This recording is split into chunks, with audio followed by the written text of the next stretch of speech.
I think you ought to know. That Men's Radio. The place where men and women really speak. Oh man, what a show. It's Men's Radio. This crazy show is on 3 times a week. Now Russ and Phil are there to help with all your cares. We laugh, we cry, we talk like grown-ups do. But if you're sad and low, it won't cost you no dough. Men's Radio, that's the place for you. With Russ Kane and Phil Dave.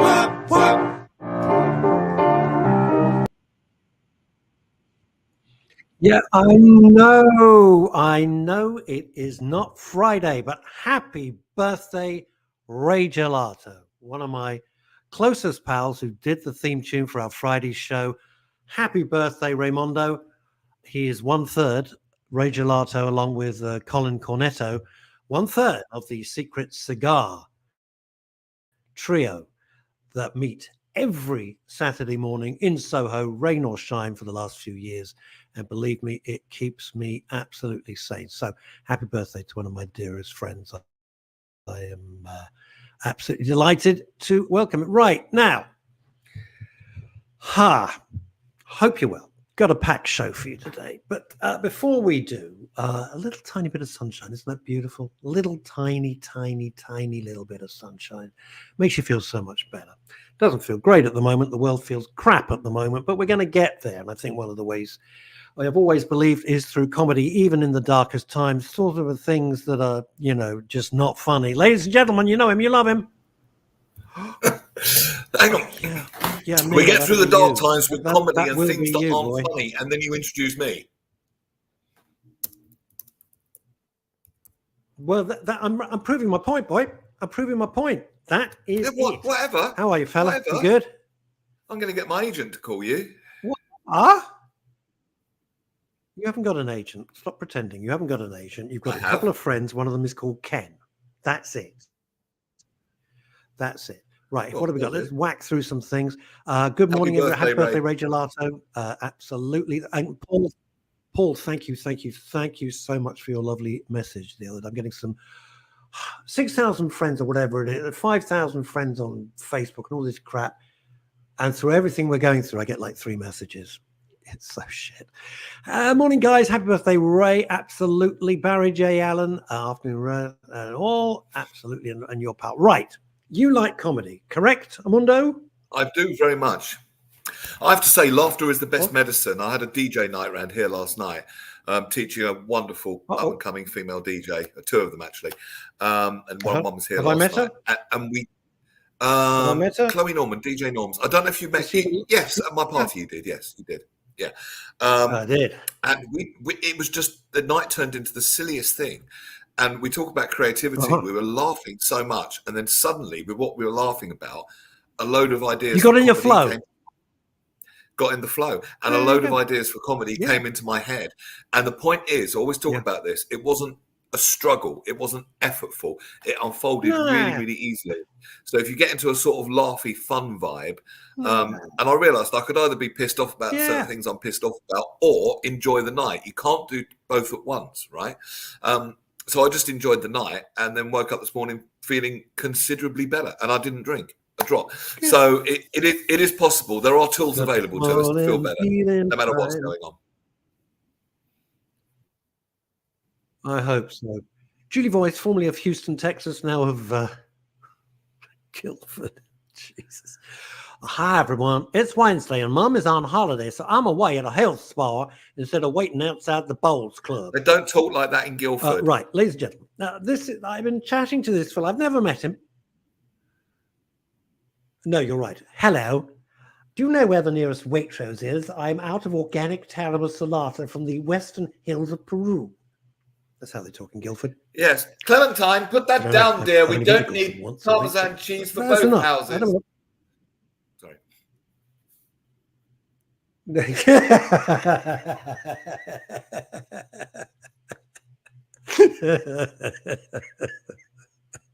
You are not doing the warm-up to my show, you bastard. Right. Ladies and gentlemen. Come on, let me. I love comedy. And this next guest this next guest reached out to me. We've been chit-chatting for weeks now. I'm glad he can make it. Two things he combines before I introduce him. One is London's most wonderful hospital, the Royal Marsden, that looked after my late wife so beautifully and so wonderfully through the worst, darkest days of my life. And I can never do enough for the Royal Marsden Hospital. It was the one in Fulham, but also the one down in Surrey. They are magnificent. Their staff are magnificent. They're fabulous. And comedy. Ladies and gentlemen, Chris Sims. Hello. It's great to be here. Hello, Chris. It's coming up. It's just so slow. There he is. I'm here. Hello. Well, you're saying that now, Chris. In 10 minutes' time, you might well want to review that. Hello there, Chris. Tell us all about yourself. On your LinkedIn, which you keep insisting on speaking to me, and I'm rarely on LinkedIn, and I find 27 messages from you and I feel embarrassed, is you are a big cheese at Condé Nast, are you not? Well, I mean, I wouldn't say that. I head up their global support capability. So I've got quite a big team that work for me across many countries, delivering technology support to the great people at Condé Nast. I'm laughing, Chris, because you say... I'm laughing because I say, you're a big cheese. And you go, no, not really. Well, I head up their entire world operation. Okay, fair enough. Now, you've got a big night coming up. So tell us all about it. We want to know. Plug it to death. Off you go. No, firstly, thank you for having us on. You're right. We've been speaking for many weeks about this. And in fact, you've been a great support of Radio Marsden for many years. Yeah. So I've been a volunteer at Radio Marsden, which is the hospital radio station for the Royal Marsden Hospitals, for 27 years. So I've been there a long, long time. And like many small charities, we've had to start thinking differently about how we fundraise. We're entirely volunteer-led. We rely on donations and fundraising events to operate. And like many small charities post-COVID, we have to think differently. The world has changed. And I decided earlier this year to put on a comedy night. You're absolutely right, Neil. Laughter is the best medicine. Hang on. We've been advertising this on Radio Jackie. You have, very kindly. Thank you very much. We've been advertising, and I was actually going to get in contact with you and see if you wanted me on the bill for free. He doesn't want you. He doesn't want me. We've asked. He didn't want us. He didn't want us. So we're got to take these opportunities as they come. Russ won't let me warm up for him. I've got to get some work somewhere. Absolutely. So we're putting on a night of stand-up comedy. It's Radio Marsden presents a big night of comedy. Now, it was originally due to take place at the Harlequin Theatre in Redhill, which is a lovely venue, but sadly they've been forced to temporarily close following the discovery of rack in the building, which came as a bit of a surprise. So within the last week, we've run around and we found a new venue. The great people at Reigate Manor Hotel have come to our rescue. So a big night of comedy is taking place on Tuesday, the 14th of November at Reigate Manor. And we've got such a great lineup booked. We've got Johnny Awesome, who was on Britain's Got Talent a few years ago. He's absolutely fantastic. So he's headlining for us. We've also got Tiff Stevenson from Mock the Week and 8 out of 10 Cats and lots of other great things on TV. We've got Matt Stellingworth booked as our MC, keeping the evening going for us. We've got Aaron Simmons, who's recently been on the Russell Howard Hour. And we've got Ali Woods as well performing. So we've got 5 comedians. And then we've also got Dave Goodings of Capital Radio and KISS, who's going to be DJing for us before the show and during the interval. And I have an exclusive for you today. We have added Wait a minute. Hold it a minute, Chris Sims. Just hold your horses. You are in the presence, Chris Sims, Mr. Big Shot at Condé Nast, of Neil Long, one of the finest live DJs you will ever stand within 5 feet of. Well, I didn't like to say anything. I am dismayed as his friend, but more importantly, as his agent and manager. As his agent and his manager, I must say, I'm just shocked. Shocked. Well, Neil, I'd love to work with you at future events, for sure. Well, you're here now. It's too late now, mate. It's too late. You only get one shot. It's too late, mate. I'm sorry. Well, I'm sorry if I've offended. No, sorry, mate. No, there was a window of opportunity. No, that ship has sailed. I tell you what, though, that is a fantastic lineup. Aaron Simmons, have I got that right? He's a little lad and he's got cerebral palsy. Am I right? Absolutely. That's. I've seen him headline. He's brilliant. I hope you're right. Johnny Austin is fantastic as well. You've got a hell of a lineup there, my friend. That's a bit neat. I'm thrilled, and I worked with a talent agent, Gag Reflex, to put this lineup together, and I had great fun watching show reels of a whole group of comedians to get to this lineup, and I'm thrilled. And I tell you what, it's exceptional value. All of that for £12. Wow. So it's going to be a great night, and like I say, I have an exclusive for you. We're adding one more name to the lineup. Now tell us the venue. Tell us the venue again. So it's going to be taking place at Reigate Manor Hotel on the 14th of November. It's a Tuesday night. It's £12, and tickets are on sale now. Where can people go? What's the website? I'll pop it on the screen for you. So it's radiomarsden.co.uk/comedy. That's radiomarsden.co.uk/comedy. And then from there, there's a link straight to book tickets.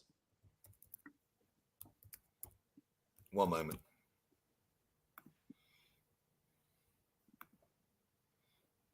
There we go. Perfect. Thank you very much. You're welcome. It's going to be a fantastic night. And hopefully we'll raise a lot of money for a great cause. Excellent, Ambassador. I'm going to tell you something about. I'm going to tell you something now.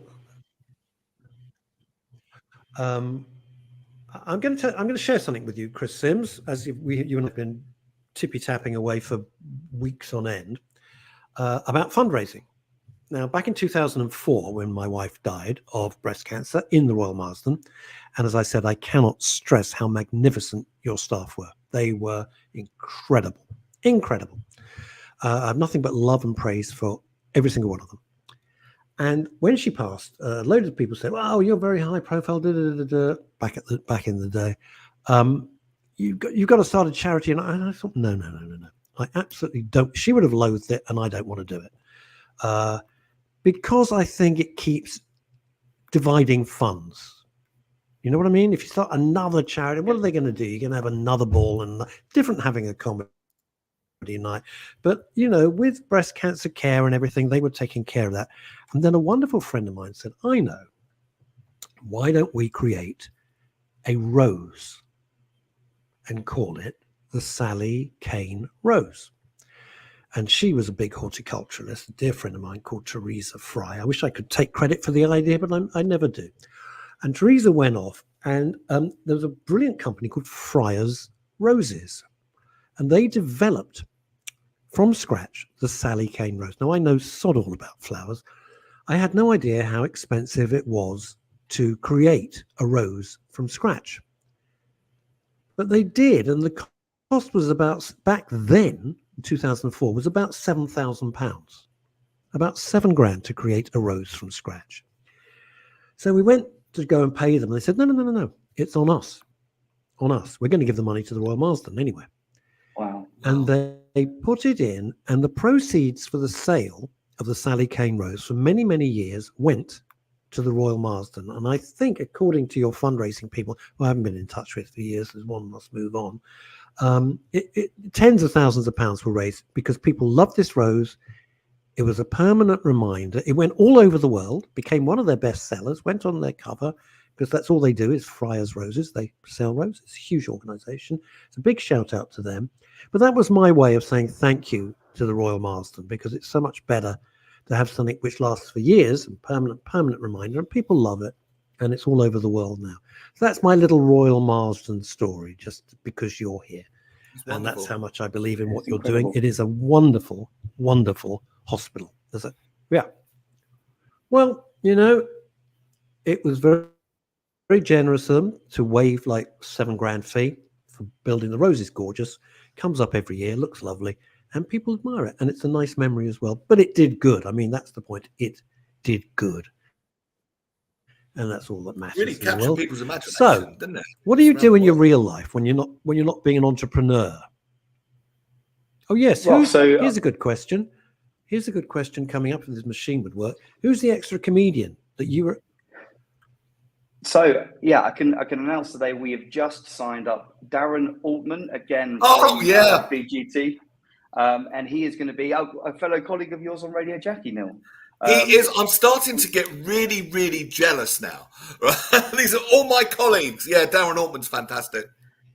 And he's going to be our announcer for the evening. So he's very kindly being our voice of God for the evening. So I'm thrilled that he's taking part. He's going to be absolutely amazing. Yeah. That is an incredible lineup. Well, there's only one way it could be slightly better, but it's pretty good as it is. let's talk about next year, Neil. Yeah, well, there's two ways it could be slightly better. No, I'm only teasing. Neil, this is a pleasure to plug it for you. Neil, have you noticed? Neil, have you noticed that two names that just spring to mind have just been kicked to the curb here? Voice of God? Nope, didn't get that job. MC? We didn't get that job. DJ? Right. Why is this guy on the show? Why? Well, you booked him. I did. I'm a fool to myself. I am. Tell us about your real job, Chris, because I'm always interested in what people do in real life, not when you're not being in the And also, what do you do for, it's a show about mental health, what do you do for your mental well-being? Obviously, I know you've downplayed it, but you're a pretty busy guy. So what do you do to keep your well-being in a good place? Spending time with my family is really important. That's a great kind of step away from work life. When time allows, I like to hack around a golf course, but the time for that is few and far between. But you're right, taking time out and taking time for yourself is really important. Very much so. Yeah, absolutely, very much so. I always like to ask our guests what they do, because they're doing so many amazing things in the world.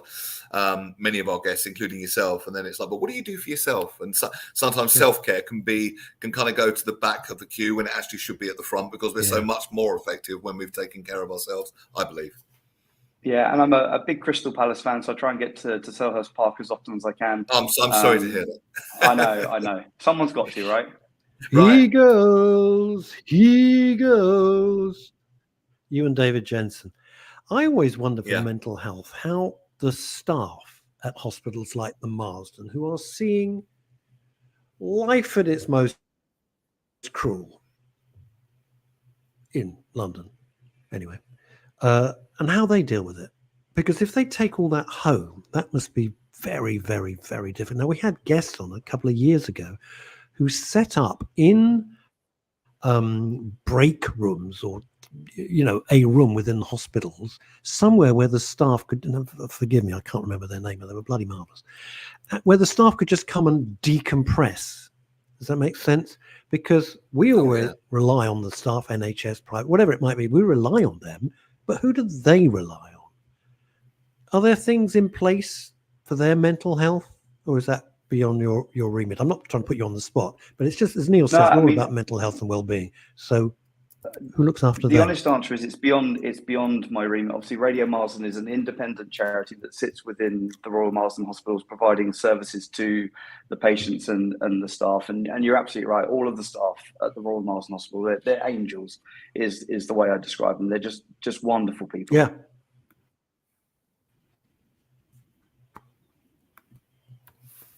They truly are. It's not a job for them. It's a vocation.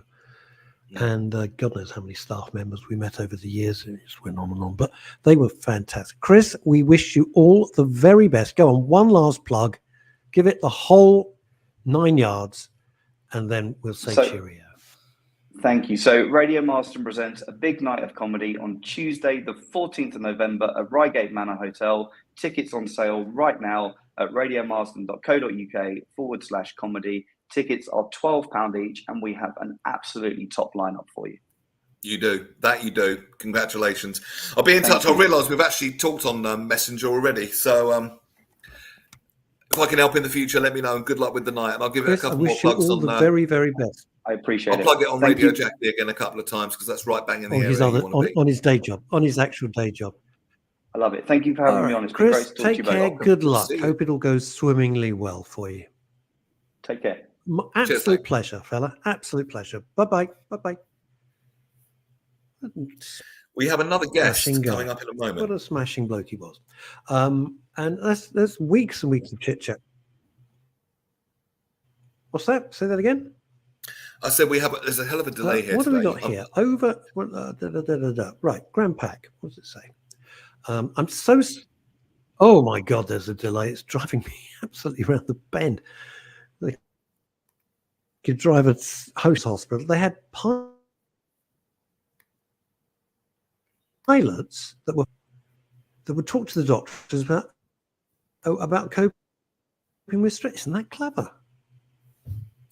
It is. Actually ties in nicely to our next guest. So they had somebody else from another industry. We have another guest? What the hell's going on? We do indeed. She's joining us at 12:30. Ah, I was like two-way family.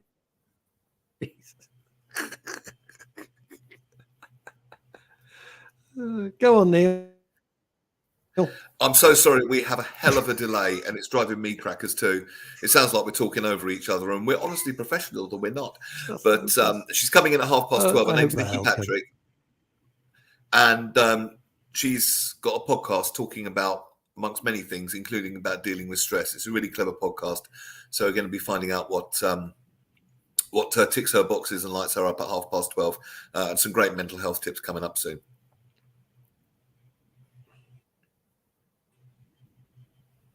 I don't know why the signal is so bad today. Absolutely no idea. It's all the latest equipment, and it just is pants. That's all I've got to say about it. Utter pants. Tell me something. I want to ask you. Can you hear me? But I don't even know if you can hear. Do you think it's right in the darkest of times to deal with stuff through the lens of comedy? Yes, I do. I actually do.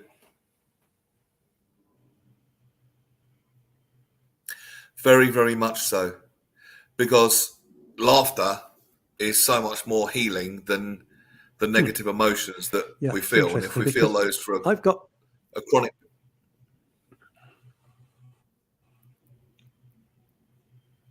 After you. This is so bad, this signal today. I do apologize.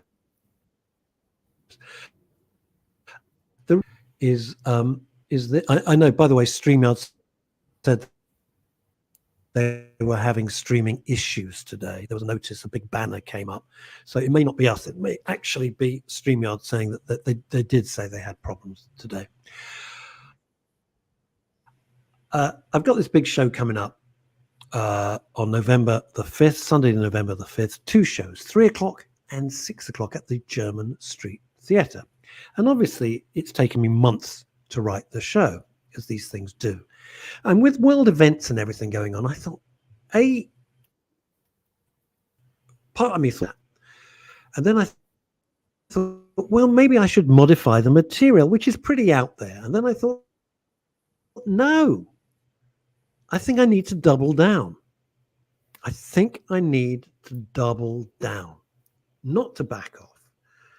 And I like you because you do a lot of comedy. And in my opinion, if it's done right, if you're talking about sensitive issues, I've seen very sensitive things, and I mean very sensitive things, dealt with on the comedy circuit. Sometimes people are just going for shock value and it's insensitive, and you go, ooh, you know what I mean? But most of the time, a lot of the time, it's done very, very cleverly. And a good example of that is someone like Trevor Noah, who can deal with the most sensitive world issues. And I'm sure I don't wish to put him down. I'm sure he's got a team of writers. I would have thought so. He's an exceptional writer. But he deals with it tastefully, but it's still very funny as well. Absolutely. Laughter truly is the best medicine. It's better than feeling awful. Better for our minds and bodies.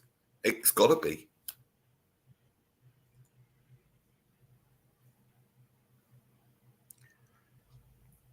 Yeah, well, one of the beauties of doing live stuff in the theatre is you don't have tech issues. That's it. Right. If what do you got another message here? I can't even... Paul Cage, Ross, I'm wondering if the delay could be caused by the computer generated background causing the some sort of English that an idiot like me can understand. Be there. Right. Let's bring on for the 3 o'clock show. I will plug this show, and that is it. Right, I'm going to take this banner off, which will only take 4 hours to disappear, and we shall be unbelievably so slow. And let's put on this banner, and let's introduce. You're going to do it because you know all about it. She's your pal, ladies and gentlemen, Nikki Patrick. I would like to welcome to the show Nikki Patrick. Hello. Hello, are you all right?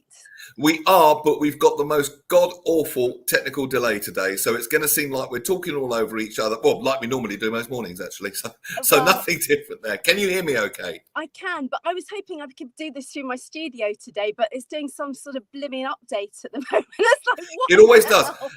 Technology does that. The minute we want to do something important, there's a 4-hour update. Do not turn your computer off. Just to introduce you, you and I have worked together for close on 20 years. This is one of my favourite lady DJs, broadcasters.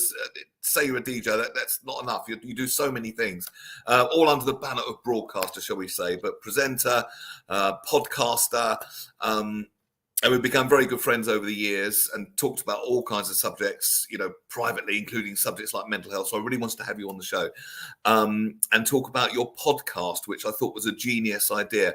But just before we do that, we think you and I are the longest running male-female breakfast duo in the UK because we've worked together. I called this lady my radio wife, and she's very happily married, and not to me. Going to get to one. Oi! Well, it's been true so far. 20 years, which is quite something, isn't it? Because you came from an acting background, didn't you? Let's just get your backstory quickly. Yeah, well, I started off as a dancer, so I was a twirly. Did the whole stage school thing, went to the Royal Ballet School, loved dance, but obviously you've got to do it straight from training. It's not something you can pop back to. Always had a huge love for acting as well, but there's no age limit to acting, so got all of my dancing out of my system, then moved into acting. And then while I was out on tour, because you'd always get invited into radio stations to come and promote the tour and chat about what you were doing and about life as an actor. And I thought, God, I really like this environment. It was really nice going in as yourself and not dressing up and pretending to be somebody else. And I was actually doing a load of musicals in the Isle of Man one summer. It was like weekly rep of musicals, which is just insane in itself. And then will anyone come in and chat? So I did. And I just ended up staying on the breakfast show there the whole time I was there. I'd go in and sort of do the star signs and chat about what it's like being an actress and being on tour. And then I just so many people would be jealous at that. You just walk into the breakfast show, there's people that have tried for years to do that, and you just stroll on in without a buy or leave. No, fair play to you. Oh, no, but it was great fun. And also, especially on the Isle of Man, they've got very limited crime. So there was one brilliant story one day which really tickled me. So there used to be a policeman that would come in and do a report of the crime that had happened in the area. So it'd be like some jeans have been stolen off a washing line, and you think, wow, this is like main news.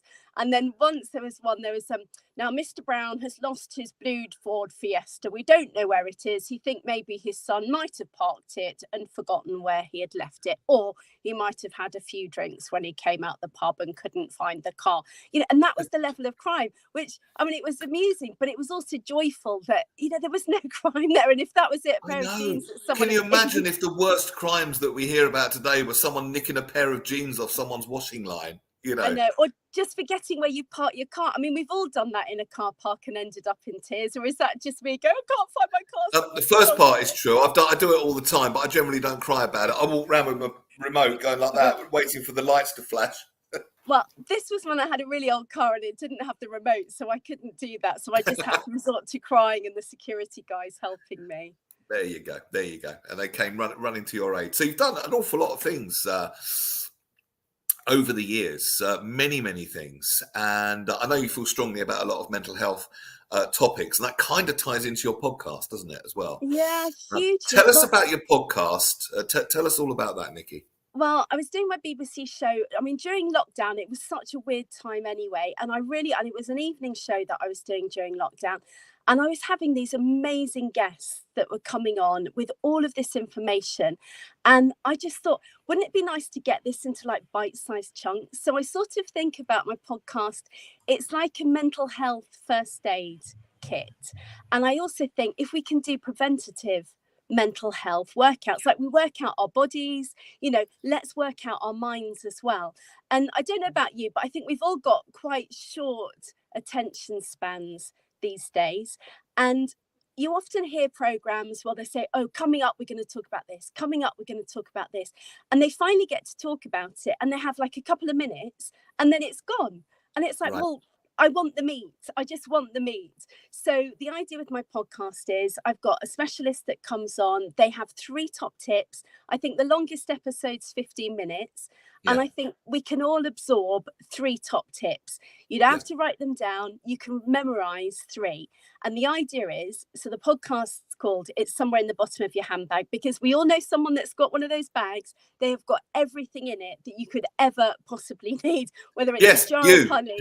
Or me, or a pair of scissors. So that's my analogy. So it's like you have all of these great top tips in your handbag, and then whether you need them or whether you've got a friend that needs them, you can just whip out these 3 top tips and then they're sorted. It just helps them through their day. It was a clever idea, and you won't say it, but I'll say it for you. You're a lovely soul, and you love to help people, and so it all kind of fits in with the Nikki that I've got to know and become very fond of over the years. And you've got some wonderful topics in there. Now, I pulled up your podcast. We could talk about some specific ones, but there's some fascinating things. There's good old stress, but there's imposter syndrome, parenting, wild swimming, angels, eye yoga. I mean, finding your mojo again. There's literally something for everybody here. Do you want to walk us through some of your favourite episodes? No, there really is. Well, I think, let's start with the stress one, because I think we all suffer stress at some point in time, don't we? And the first step is it's one that you can use before a stressful situation comes up. And it's Angie McGrandles that's my specialist on this. And she's really into like brain training. And the first tip is to train your brain, because we all have thoughts and we naturally revert back. You might have a repetitive thought that doesn't put you in a good place. It doesn't make you feel good.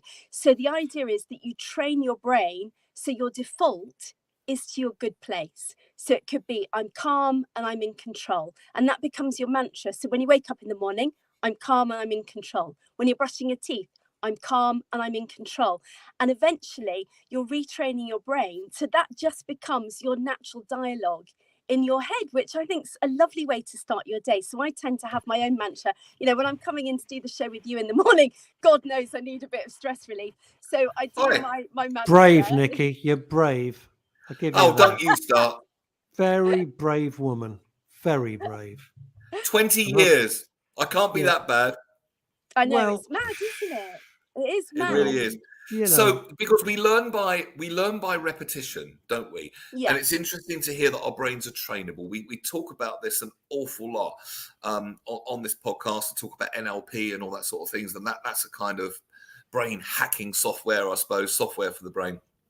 And they are, under most circumstances, trainable. And if you repeat something, and if you repeat anything enough, you'll do it without thinking. To give an analogy for what Nikki's saying, if I wanted to get up and make a cup of tea, I wouldn't have to think consciously about it. It wouldn't be like, right, boil the kettle, put the tea bag in, get the milk out. I would just do it without thinking. Yeah. So it's gone on automatic. And we've got this automatic function of our minds. And it's basically using that deliberately to automatically default to positive rather than negative, right?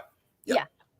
So if you just make that your habit, it doesn't take long each day. You can do it, maybe you're boiling the kettle, you do your mantra then. So that was the first top tip. The second one is the breathing. So if you are already in a stressful situation, you do the 4-7-8 breathing. And this just resets your brain and it just naturally calms you down. So you breathe in for 4, you hold for 7, and you breathe out for 8. So And walk us through it, Nikki. Nikki, walk us through. Do a demo of this. Okay. 4, 7, 11 cologne breathing.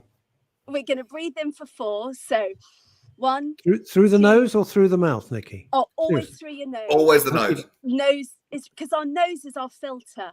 So always breathe through your nose, because there's been so Nikki, much research about breath work. This is why Barry Manilow is still in such good health. Wah, wah, wah, wah. Ladies and gentlemen, the comedy stylings of Mr. Neil Long. Give it up one more time. Neil will be on the beautiful Crystal Room in his midnight show. But now back to the dancing with Nikki Patrick and the Patriconians. So yeah, right, in for 4. Let's do the breathing. So breathe in for 4 through your nose. So breathe in 1, 2, 3, 4. Now you're going to hold that breath for 7. So 7, 6, 5, 4, 3, 2, 1, and then breathe out slowly for 8. 1, 2, 3, 4, 5, 6, 7, 8. Do you know what I noticed about that? I was using my diaphragm to do it, because most of us breathe from our shoulders. You see the shoulders going up and down when people breathe, and that's a classic sign of stress. But if you do it diaphragmatically, and I suppose your former acting helped with that, and singing and diaphragm and all that sort of stuff. I suppose it would help, I guess, wouldn't it? Well, probably. And also yoga as well, because I got into yoga. I mean, Russ, I started yoga. Poor Neil knows this. He's been bored to death with me banging on about yoga. And he came to a class with me once wearing jeans. Who wears jeans to a yoga class? It was an abject disaster. Neil Long wears jeans to yoga. But he was wearing underneath his yoga pants. And that's really, I never got a chance to get down to the yoga on it. He took them off somebody in the gym called yoga. It's very interesting. You were talking about shoulder movements and stuff like that with stress. One of my kids sent me sent me a brilliant video of the fastest electric car in the world from 0 to 60 in a second. I'll say that again, 0 to 60 in 1 second. So the reporter got in, and he was all, a bit casual about it. It's been put together by students in Sweden, and he gets onto this kind of runway bit, and they tell him what to do, and then you blast it, and in a second you're doing 60 miles an hour. Think about it, 60 miles an hour. And afterwards his breathing, Nikki, he sat there, he couldn't move, and the whole thing was over in 3 seconds, starting 0, 60, stopping in like 3 seconds. And his shoulders and his chest it was amazing, and he couldn't talk. Wow. And I saw that yesterday. It's very interesting what you're saying. It is. And there is a lot of research, like you're saying, to breath work, isn't there? Yeah, there is, because you're then releasing the happy chemicals in your brain as well. Doing that breath work, it just calms you down and it releases all your happy chemicals. So you just keep repeating the 4, 7, 8 breath until you feel calm. And I just now do it as part of my daily routine as well in the car. So I do all these things in the car. So I do that, and I probably do about 4 or 5 rounds, but it's just a really nice way to start your day. Yes. Nikki Noo, tell me this. Nikki, I've got the 4 and a serious question, because I do think breath work is important, because I get very stressed, and sometimes I have to go, Russie, stop, for God's sake, and get it under control. There's a hell of a lot going on at the moment. In terms of the businesses. So what's the 8? I'm so sorry if I'm being thick, but no surprise there. 4 in, 7 out. What's the 8? Oh no, you hold for 7. So then exhale for 8. Yeah, and then exhale for 8. I got it. All right. Slowly as well. And then, yes, good. Also, I was chatting to a lady who does a lot of breath work the other day, and she was saying, because for some people, maybe if you are very stressed, maybe the holding for 7 might make you a bit panicky. Yeah. So you can always do breathe in for 4, hold for 4, breathe out for 4 as a starting point, and then you can build up to the 4, 7, 8. The whole point is just to slow the hell down, isn't it? Yeah. And reset the body from the sympathetic fight or flight to the parasympathetic rest and digest nervous system. Ultimately, that's what it's for. It's self-regulation of our own nervous system. But I think what a lot of people don't realize, we even use it in everyday language. Oh, take a deep breath, it'll be all right. But actually, that's profoundly true. But these calls are so very obvious. But common sense ain't so common, but when you really look at all the tools, really, they're not difficult. They're all really simple and doable. So that's one episode. That's stress. Is there? I just want to stick on this for a sec, because it's really, really, really important. And Nikki is explaining it really well, and thank you. I appreciate it. This whole calming down, because sometimes you can get yourself, and I have trained myself. Nikki, you're right about training, right? I don't mean doing circuit training. I mean training yourself to stop getting into a panic. It's so easy to get into a panic. And the other day, for no reason, and I don't have panic. I don't. Anyone who knows me knows I do not have panic attacks. I can give other people panic attacks. That's a different matter. And I thought, shit, I'm getting panicky because I've got a lot coming up. And I thought, no, stop. And I really just stopped everything, sat down in my favorite chair and just got to grips with it. Yeah. But basically, I just want to ask Nikki this. I call it putting a full stop in. Just stop. Don't keep thinking, right, well, I better do this. That's useless. Useless. Well, in fact, this is the third tip. It's journal. So when you have a moment like that again, Russ, journal. You've got to work out what the trigger is.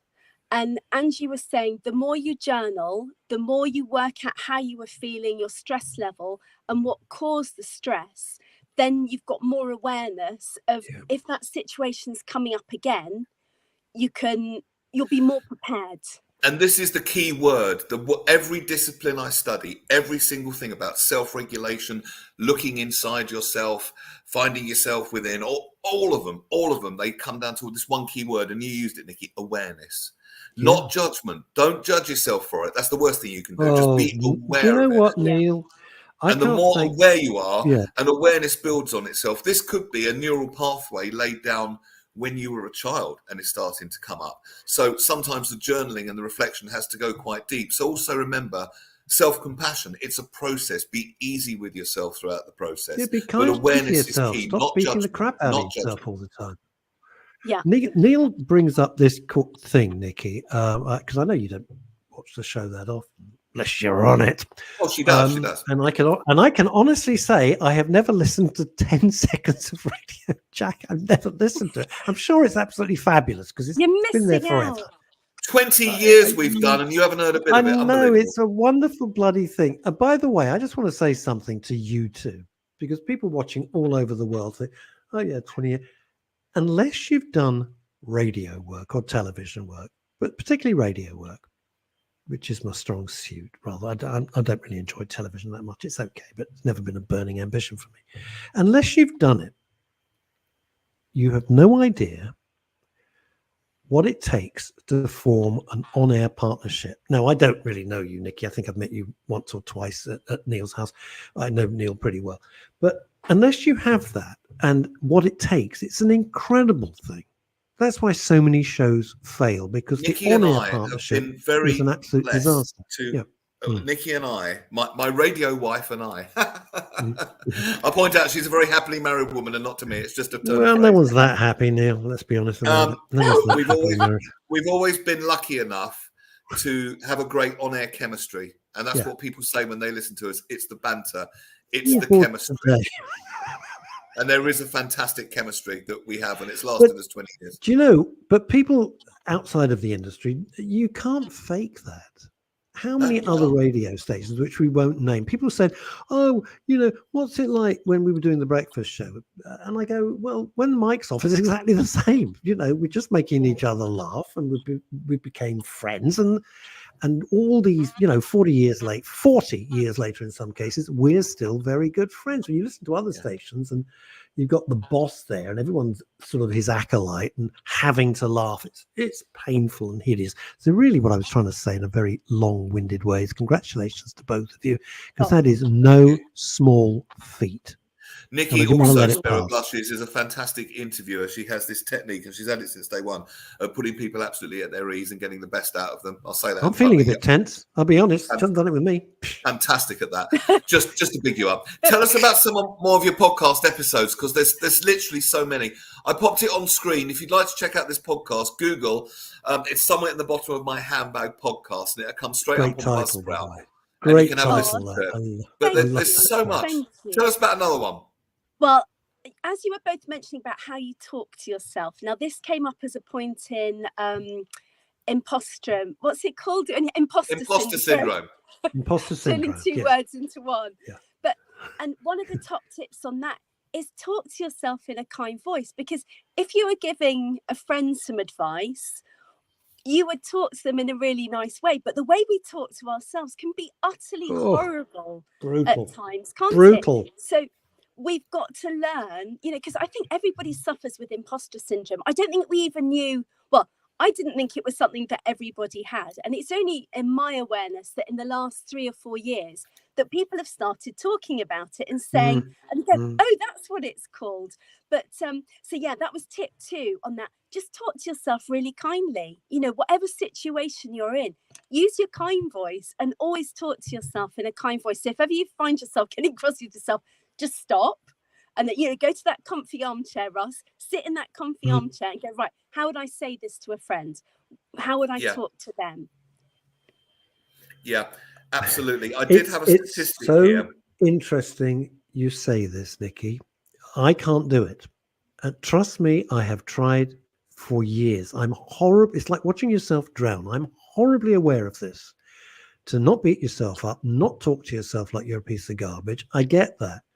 And people say, oh, we always look to you for advice, and go, yeah, I can't give any advice to myself. I am useless. Happy to give advice to other people and offer it freely and with love. I would do that. Imposter syndrome is really, really interesting because I'm trying to find a statistic here. Keep going. All right. Some of the thank you for that, Neil. We'll be going back to Neil as soon as we can. Meanwhile, back at the studio. Right. Not half pop pickers. Not half pop pickers, all right. A little bit of Dave D, Dozy, Beaky, Mick, and you know who, all right. Here's the thing with imposter syndrome. Some of my pals are well known and quite famous and very good at what they do. I'm in awe. And they don't know each other, by the way. And they all say the same thing, Nikki. They sit waiting for the tap on the shoulder thinking, call yourself a film producer, call yourself a BAFTA winner, whatever it might be. They're waiting for the tap to go, you're rumbled, matey. And it doesn't happen though, does it? I totally agree with Nikki about how many people that we're starting to talk about it, and that's good, and how many people actually have this. And I was reading a fantastic book the other day, and it was a statistic of how many people actually do it. I'm trying to find it. But another possible way, I don't know what you think about this, Nikki, of dealing with imposter syndrome. This is just what I've thought of. Let me know what you think. Is if you see it all as experience, everything's an experience, not good or bad, just experience, okay? Then if you're having experiences and learning from those experiences, then no one can be an imposter any more than an acorn isn't an imposter because it's not an oak tree yet, okay? An acorn is... Oh, that's clever, Neil. It's going through a growth process, okay? As we all are. So if we see ourselves as that acorn, it would make sense. An acorn needs certain good conditions to grow, one of which talking to yourself in a kind voice. Allow the acorn to grow, become hardy, become resilient, get its experience and learn from that. And the imposter isn't even on the radar there. It can't be. It's just growth and experience. Imposter where? Do you know what I mean? Yeah. Well, that's the first top tip. It's look at where you are now and where you've come from. So you look back at everything that you've already achieved and be proud of that and appreciate that. I can't do. You see, Nikki, I got to jump in. Here with something. Some of us, are never proud of anything they've done. Doesn't matter. And people said, "Oh, but you've done this." It's meaningless to me. I'm being absolutely honest. It is meaningless to me. Pride in my kids. Ridiculous, off the scale. They fart. It's brilliant. Look, they broke wind. They're fantastic. Anything they do is tremendous. But pride in myself, no, I can never reflect even for a moment. Even for a moment. It's just not about- within me. It's just, no. Go on. No, well, maybe try writing a list. Maybe that's a good starting point. You just actually start listing all the incredible things that you've done. I They think might not also- seem incredible to you, but just by listing them. Yeah. Mm. I've got a theory here. Okay. Two things. Okay. Number one, we're all rush. Okay. Yep. And you're thinking, I can't be proud because you're always go. You're that typical, what was called in the 90s, type A personality, I think, Russ. Go. And what we don't do is when we achieve something, even if it's something small, stop and go in the nice voice, well done. I just did that. And if you look at what you've done over a whole massive timeline, you'll see so many wonderful things. And not only that, how each thing led to the next thing in that growth, not imposter, growth process. All right. Yeah. And you should be proud for even being willing to go in the first place. Maybe some acorns can't be bothered with all the effort. I don't know. but you're not that acorn. All right? Little acorns are there. Do you want to be can't be asked. And another thing I learned, that's a fascinating thing. How are we doing for time? I want to get some more in a minute. No, go on. We're okay. I listened to a fantastic lady yesterday on a podcast. She's a neuroscientist. And I knew that we don't make good decisions when we're in stress, but I now understand the science behind it because but here's the science behind it. Well, our unconscious mind, our amygdala, the little arm and emotional center in our brain, its only job is to be on lookout and keep you safe. Therefore, if something comes up and you're in a bit of a bad headspace, it will come up to protect you with every other time that you failed, that you effed it up, that you didn't do it right. And its intention is good to protect you, but it's really misguided. It's really misguided. So it's a question of listening to the other voice that goes, no, look at everything you've done. And you're just a growing being. You're not an imposter. It's kind of which voice you listen to. That's why, go back to like what we were chatting about with the stress, with the brain training. So Right. Russ, maybe your mantra in the morning is I've achieved a hell of a lot. I'm proud of myself. And maybe the more and more you say that, it'll then develop those neuro pathways. And then you can appreciate all the brilliant things that you've done. Maybe have on your phone, is there a picture that sort of encapsulates a really special time work-wise? My dog. That's it. My dog. It's all about the mini schnauzer. It's all about the mini schnauzer. It's only about... Now, Nikki Patrick, queen of... you may be the queen of podcasts, but I want to introduce you to the princess of podcasts. She's not here, by the way. It is my daughter. I come completely clean to that. Nothing to do with me. I've had no association, nothing. I'm just standing on the sidelines cheering, like a soccer dad or something. That was a pain in the ass as well. And she created a podcast called the Self-Care Club with her on-air partner. And it's gone bananas. Absolute, the Self-Care Podcast. I can't tell you more. There's something very big happening with it soon. But, and she said, it was just hilarious. I mean, I don't know. And she does this thing. And they're about to have their 2 millionth, or just had their 2 millionth download. So I'm very proud of her. Yeah, good. This. That's brilliant. It's fantastic. It's timely, though. The timing is right, isn't it? I mean, because we need to be talking about this an awful lot more. Yeah. Tell us more, Nikki. Plugging it. Go on. Oh, well, how about this? Do you have jobs that you hate doing? I mean, who likes doing their tax? Who likes doing their receipts? Who wants to sort out that cupboard? We've all got one of those cupboards in the kitchen where you've got like a million Tupperware tubs. They're very important, those drawers. Those man drawers are very important. Don't come on here and diss my man drawer. Who is this woman? I don't know. We've all got a job that we put off doing, haven't we? I'm sure you have. I mean, for me, when it comes around to doing my tax receipts, I never wipe the skirting boards. I will be wiping skirting boards thinking, oh, does that wall need painting? I will do anything possible to try and avoid it. But there's the 15-minute rule. And this is a great one. Again, 3 top tips on the podcast. And I've forgotten the name of the one. Caroline, or I have to find her name. She's called Caroline. And she's a journalist. She's been an agony aunt. And she's come up with this 15-minute rule. So if there's a job that you hate, it'll become fun. So say, for example, nobody wants to do their tax. So she said, just do 15 minutes. So you do 15 minutes of brainstorming. Then when you come back to it, you do 15 minutes of actually sorting out the receipts. Caroline and then Buchanan. The next day, thank you. Caroline Buchanan. She's a genius. She's written a book on it as well. And then the next time you come back to it, you do 15 minutes. But if you're enjoying it, you carry on. And I now use this rule for any job that I've been putting off. I think I've only got to do it for 15 minutes. Everybody can cope with 15 minutes. And it's amazing because once you get into it, you're actually like, oh, do you know what? I can carry on. It makes it sound more manageable, doesn't it? It's breaking it down into bite-sized chunks, size. But actually, again, I was saying earlier on the show, these things are so simple. And yet that's a massive thing for people, but you've made it really manageable just with that one little tip alone. It's a very clever podcast. Years ago, Nikki, somebody said to me, and I'd never heard it before. I know it's common now. They said, how do you eat an elephant? Man, I said, sorry, what? Well, you eat an elephant one bite at a time.